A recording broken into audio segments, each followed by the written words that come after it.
Sebelum kita memulai pembelajaran pada pagi hari ini, apa baiknya kita berdoa.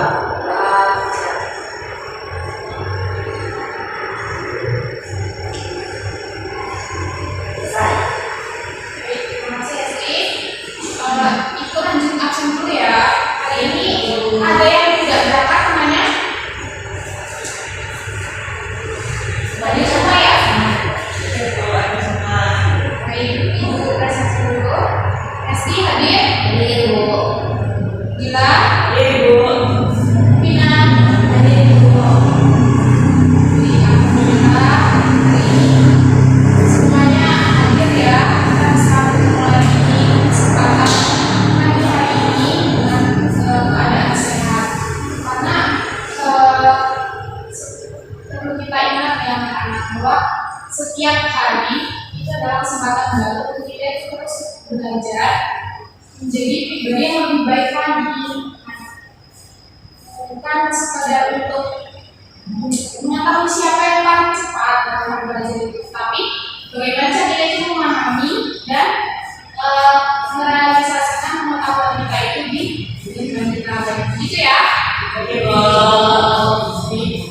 Sebelum kita mulai pelajaran hari ini, mau ngecek ikatan kalian terkait dengan materi minggu lalu nih. Kira-kira masih ingat tidak ya? Ada yang mau menyampaikan terkait materi minggu lalu? Ibu. Baik, Esti silakan.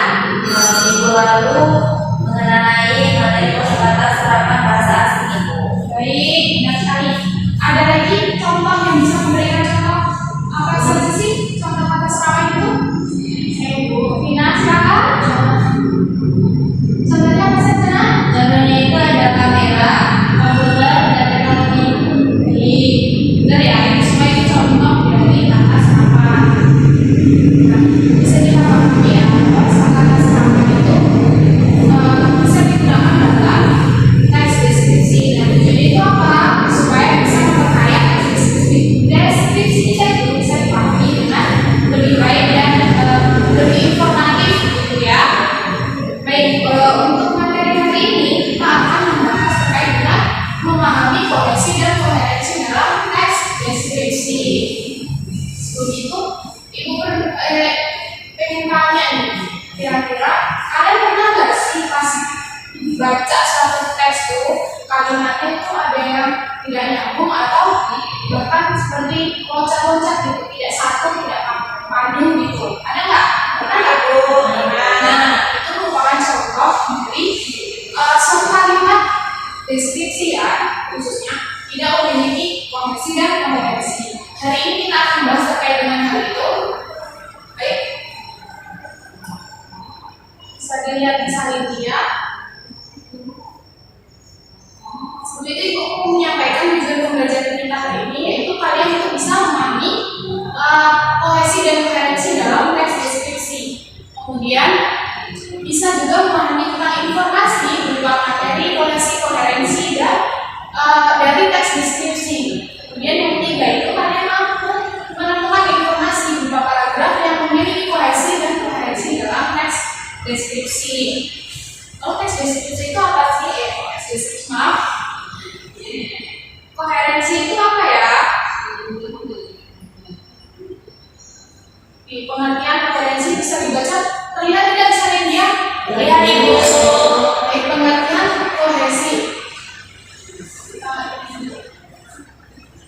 Sekarang tanggal berapa nak? Tanggal 9 Ibu. Tanggal 10 Ibu. Ya. Ada ini tidak?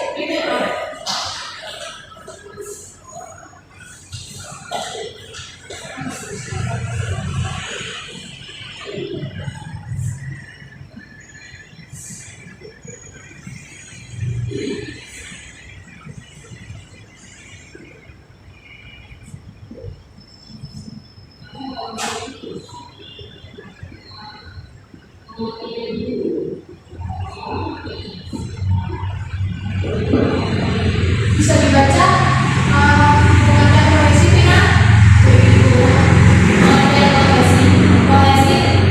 Kohesi. Ya, lanjutkan saja nak. Kohesi adalah Baik, saya mulai ya Ibu. baik. Pengertian kohesi. Kohesi adalah keterpaduan bentuk dalam sebuah teks yang dicapai melalui penggunaan unsur kebahasaan seperti konjungsi, kata ganti, repetisi, atau kata rujukan.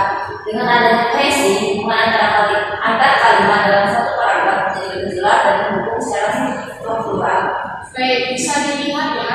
Kata kunci dari kohesi itu adalah keterpaduan bentuk dalam sebuah teks yang dicapai melalui penggunaan unsur kebahasaan seperti konjungsi, kata ganti, repetisi, atau kata rujukan. Jadi alat dalam kohesi itu ada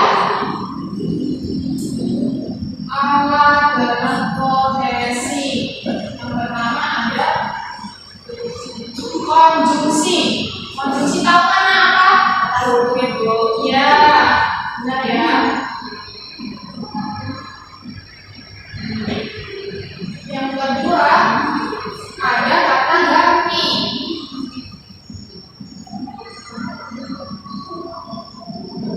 Yang ketiga ada kata isi atau rujukan.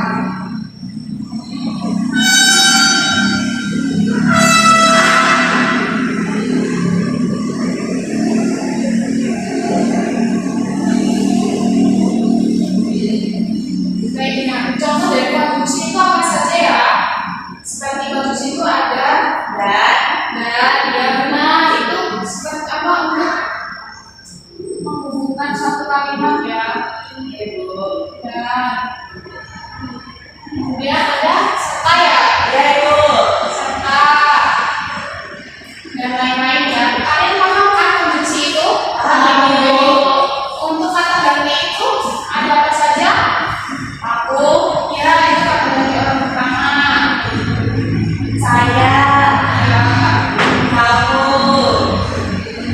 Nah, kemudian ada kata rujukan itu seperti ini. Kemudian itu di sana, di situ gitu ya. Ibu. Ini.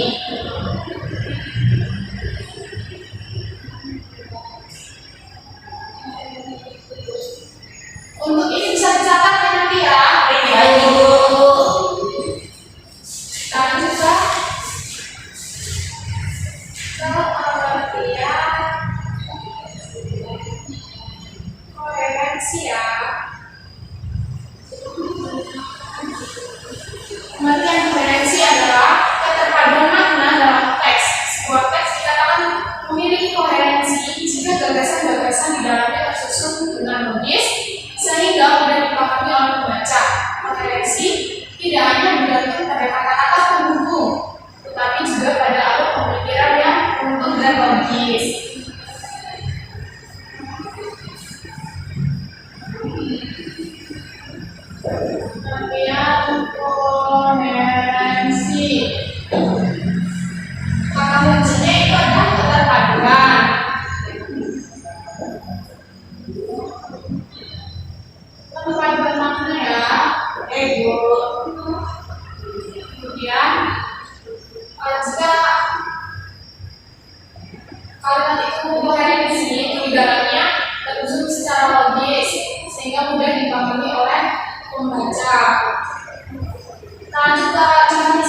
Ibu.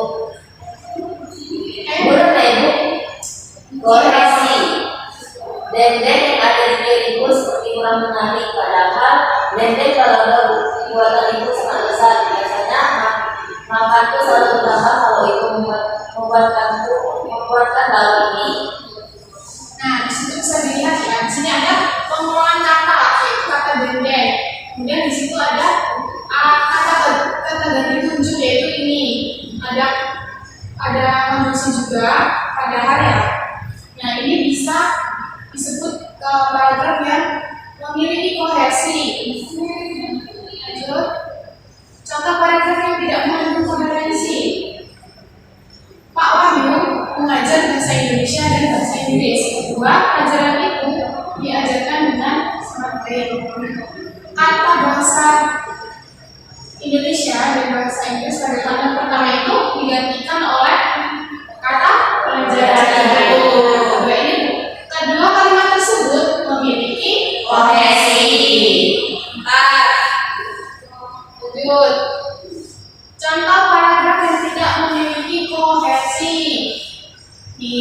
Bila kamu membaca, bisa Ibu. Contoh paragraf yang tidak memiliki kohesi. Saat mempelajari sensus penduduk, aku dan teman-teman di kelas berlatih mengisi formulir sesuai data. Banyak kolom yang harus kami isi, termasuk nama ayah dan nama ibu. Salah satu temanku heran, mengapa nama belakangku sama dengan nama belakang ibuku? Bukan ayahku. Aku ingat ada teman sekolah di sekolah dasar yang baru pindah dari sekolah lain. Namanya panjang, termasuk nama keluarga dan gelar kebangsaan. Nah, aku berpikir alangkah repotnya mengisikan nama sepanjang itu di formulir. Ada dua gagasan utama. Yang pertama, tokoh mempelajari sensus penduduk. Yang kedua, tokoh teringat kejadian di sekolah dasar.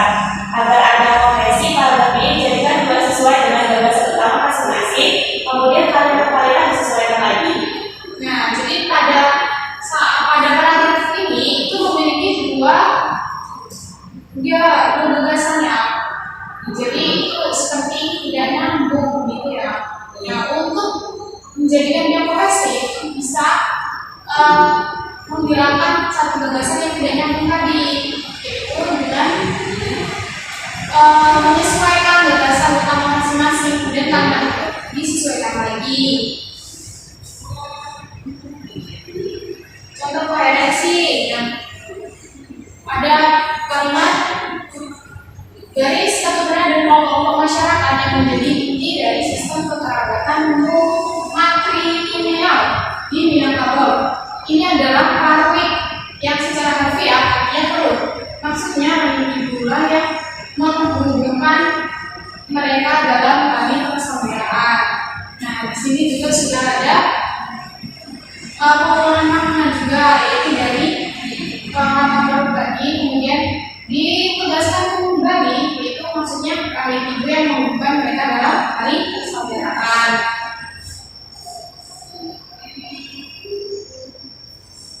Nih, perbedaan antara kohesi dan koherensi. Jadi di dalam paragraf yang baik itu menyatakan dua komponen dasarnya, yaitu ada kohesi dan koherensi. Yang pertama itu kohesi mengandung satu gagasan utama. Kemudian semua informasi mendukung gagasan utama. Jadi semua itu saling berkaitan gitu. Kemudian kalimat-kalimat berhubungan erat dengan gagasan utama. Kalimat-kalimat merujuk pada kalimat pertama. Nah, ada alat-alat dari kohesi itu, ada pengulangan kata, konjungsi antar kalimat seperti oleh karena itu dan seterusnya. Kemudian ada kata ganti orang seperti dia, mereka, nya. Kemudian ada kata ganti tunjuk, yaitu ini, itu, gitu ya. Koherensi itu ada kepaduan makna. Kepaduan makna ini berkaitan dengan makna kalimat berikutnya. Ada pengulangan makna juga. Informasi pada kalimat berikutnya ini kalimat kedua dan kalimat selanjutnya selalu berkaitan. Lanjut.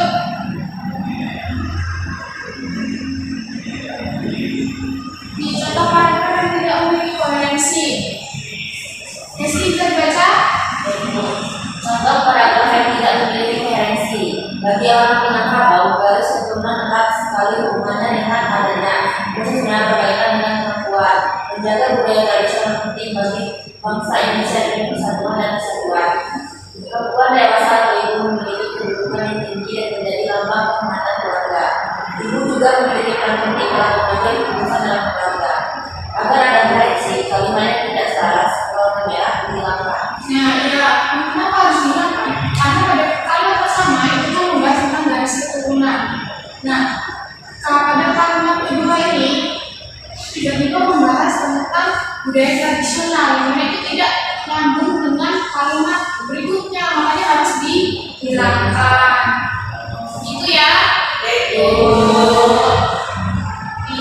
Jadi simpulannya, dalam memahami teks deskripsi, kohesi dan koherensi ini merupakan dua hal yang penting agar teks itu mudah dipahami. Kohesi berkaitan dengan keterpaduan bentuk. Ingat ya, kohesi itu keterpaduan bentuk bahasanya ya. Kemudian penggunaannya itu ada kata hubung, kata ganti, repetisi, sinonim, dan petunjuk yang membuat kalimat itu saling terkait. Kemudian koherensi itu berkaitan dengan keterpaduan makna. Kalau kohesi keterpaduan bentuk ya benar.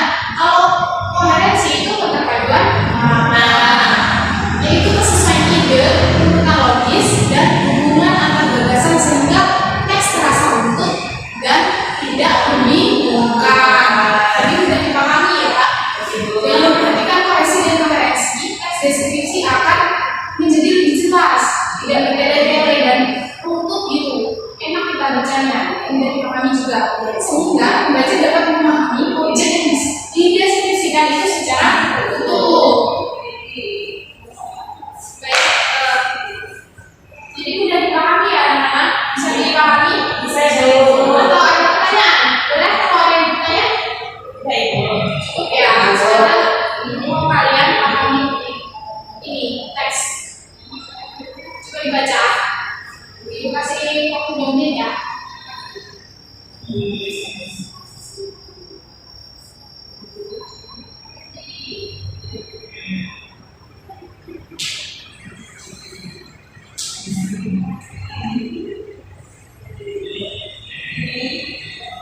Sudah?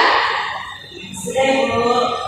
Nah, dari paragraf ini nih, menurut kalian sudah memiliki kohesi dan koherensi atau belum? Ada yang bisa menyampaikan? Ayo lanjutlah. Ada Bu. Ini kalau di paragraf ini sudah termasuk memiliki kohesi dan koherensi atau belum? Nah, Sudah Bu. baik, bisa disampaikan di mana letaknya? Pada bagian kata itu. Ya, Karena kalimat ini masih satu topik Ibu. nah, ada lagi? Esi, ada Tina? Ayo nak, kalian mencatat ya, benar ya? Penting sekali.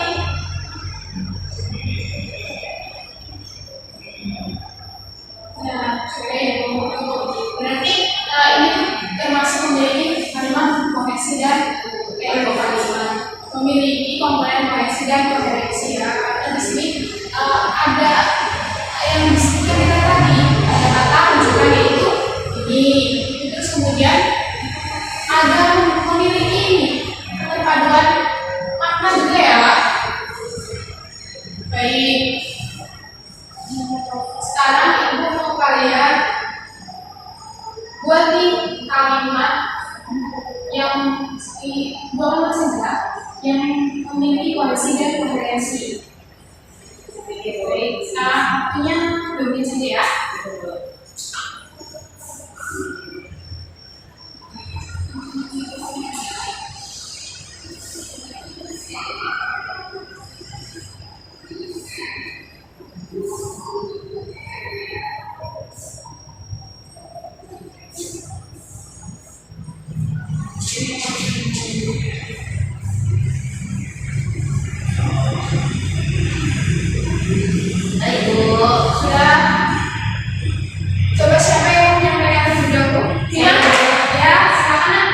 Laptop ini berwarna hitam.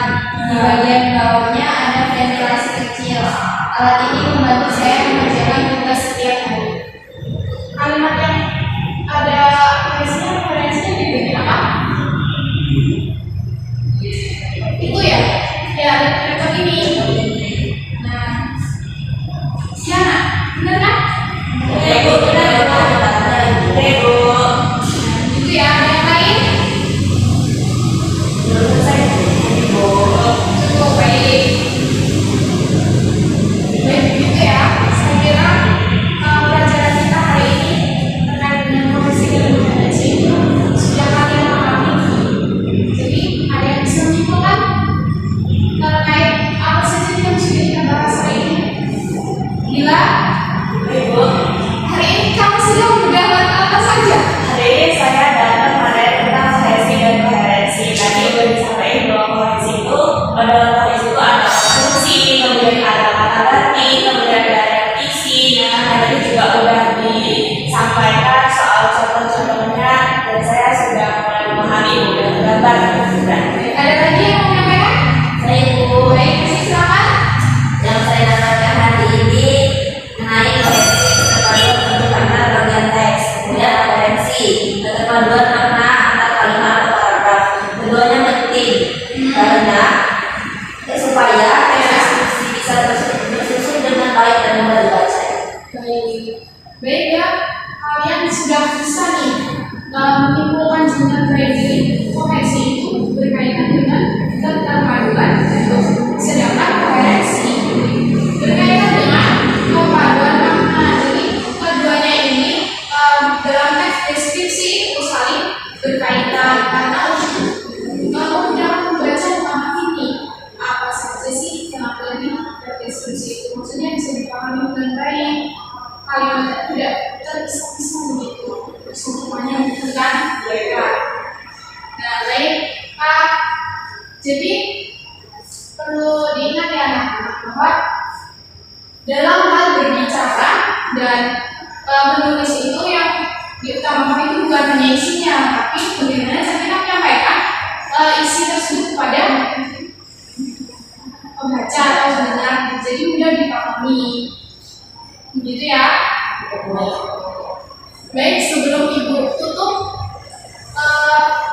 untuk minggu depan kalian akan hari ini ibu akan memberikan tugas kecil, yaitu kalian cari contoh teks deskripsi mulai dari buku, mulai dari internet.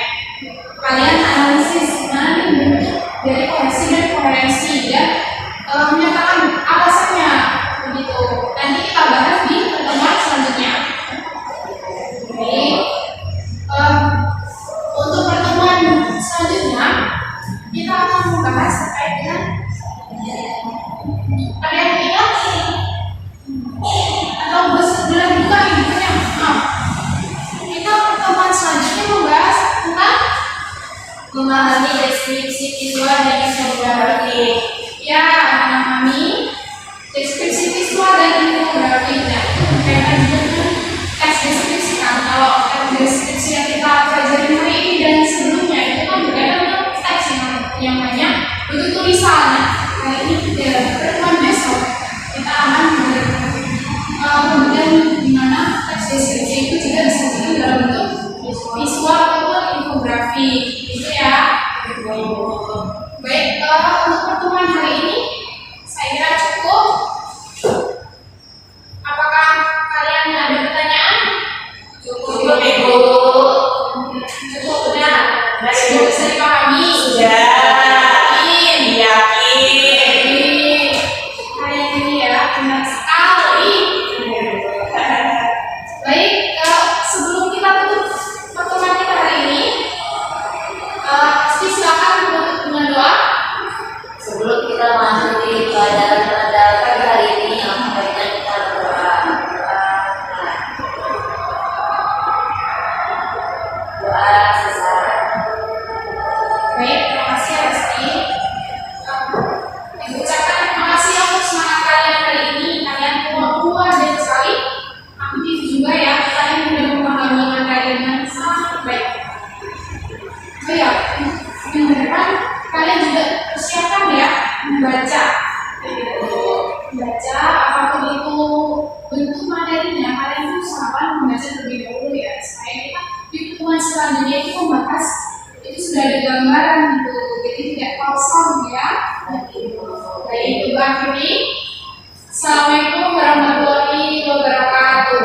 Waalaikumsalam warahmatullahi wabarakatuh. Selamat siang. Siap Ibu. Saya Esti Mariska dengan NPM 2313041014. Di sini saya sebagai OL dari Saudari Risma Aminatun Rohmah. Saudari Risma menyadari adanya keterbatasan perbendaharaan kata-kata dan ungkapan yang dimiliki siswa. Maka itu guru tidak menggunakan kalimat yang berbelit-belit. Saudari Risma menghindari penggunaan kata-kata yang meragukan dan yang berbelit-belit. Saudari Risma memberikan contoh yang cukup untuk menanam pengertian dalam penjelasan. Saudari Risma menggunakan contoh yang relevan dengan sifat dan penjelasan itu. Saudari Risma yang digunakan sesuai dengan usia, pengetahuan, dan latar belakang. Saudari Risma menunjukkan dengan jelas pola struktur sajian, khususnya hubungan antara contoh-contoh dan generalisasi. Saudari Risma memberikan ikhtisar butir-butir yang penting, baik selama pelajaran maupun pada akhir pelajaran, dan bila perlu memberikan penjabaran tambahan. Saudari Risma mengadakan variasi suara dalam memberikan penekanan pada hal-hal penting dalam penjelasan. Saudari Risma butir-butir penting dalam penjelasan diberi tekanan dengan cara mengulanginya, mengatakan dalam kalimat lain, atau menyebutkan satu demi satu seperti 1, 2, dan seterusnya. Saudari Risma memberi penekanan yang berbeda, diberi pula dengan mimik, isyarat, ataupun dengan gerakan selama pelajaran berlangsung. Saudari Risma memberikan tekanan juga diberikan dengan menggunakan gambar-gambar demonstrasi atau benda sebenarnya. Kemudian Saudari Risma mengajukan pertanyaan untuk mengetahui pemahaman, minat, atau sikap siswa tentang relevansi atau kegunaan penjelasan tersebut. Kemudian Saudari Risma menggunakan balikan itu untuk menyesuaikan ketepatan dan mengubah maksud penjelasan itu. Sekian, terima kasih.